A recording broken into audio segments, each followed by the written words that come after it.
Alors bien sûr, les programmes n'ont pas changé, mais nous avons 5 ans de retour d'expérience des collègues.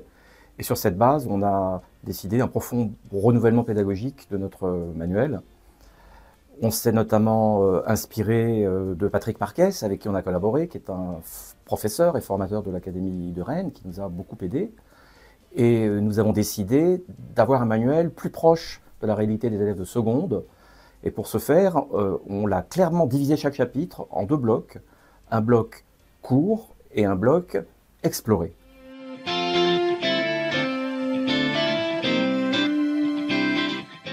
Ce qui change, c'est que le cours est désormais réservé aux connaissances de base que tous les élèves doivent avoir assimilées. C'est ce que Patrick Marquès appelle le cours noyau. Il est donc uniquement composé de ces informations essentielles et il est aussi accompagné de documents infographiques, cartographiques. Ce ne sont pas des documents sources, ce ne sont pas des textes ou des illustrations. C'est une autre façon, au fond, d'apprendre ces éléments de base. Voilà en quoi ce cours est tout à fait nouveau.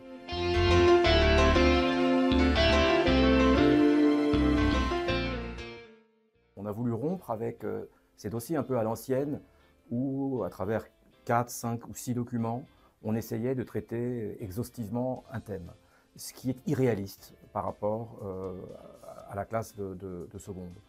Donc ces doubles pages ou ces pages, elles permettent un double approfondissement, à la fois des méthodes et des thèmes. Les thèmes, parce qu'on approfondit le cours noyau, on trouvera dans ces pages un cours complémentaire qui apportera toutes les informations nécessaires aux élèves pour répondre à la question. Car il y a une question explicite qui est posée et qui est liée à une activité, à une compétence qui est travaillée spécifiquement par les élèves. Et ainsi, on avance à la fois dans l'apprentissage des méthodes et dans l'approfondissement des thématiques et des notions clés du chapitre.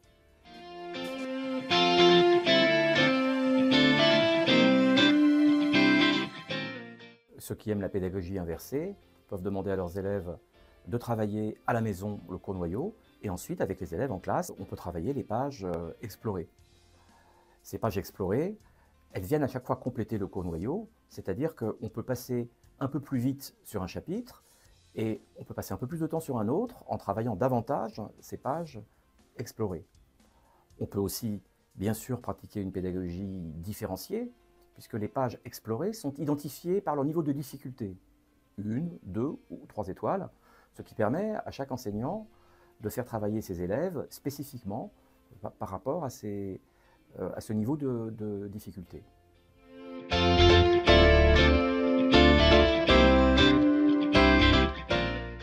Bien sûr, parce que c'est la même équipe. C'est une équipe qui, depuis des années, de façon très professionnelle, grâce aux éditions Nathan, travaille à faire ces manuels scolaires. Et on a été très vigilant, évidemment, sur le contenu scientifique. Et on a consacré énormément de temps au choix des documents, car nous avons renouvelé les possibilités documentaires offertes aux enseignants. Et bien sûr, nous avons été très attentifs à l'évolution de l'historiographie, et notamment à l'histoire du genre. Et les femmes sont présentes dans tous les chapitres, si j'ose dire.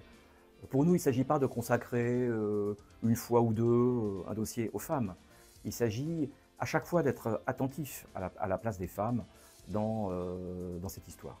Bien sûr, on a conservé les points de passage, mais comme l'enseignant a maintenant un peu plus de liberté pour les traiter, nous les avons nous aussi traités de façon un peu diversifiée.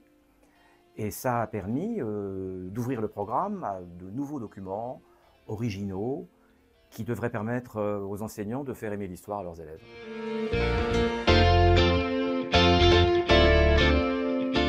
Dans la version numérique du manuel, on va trouver comme d'habitude des cartes interactives, des vidéos, des fiches d'activité, mais on a aussi travaillé sur l'accessibilité et la différenciation dans cette version numérique.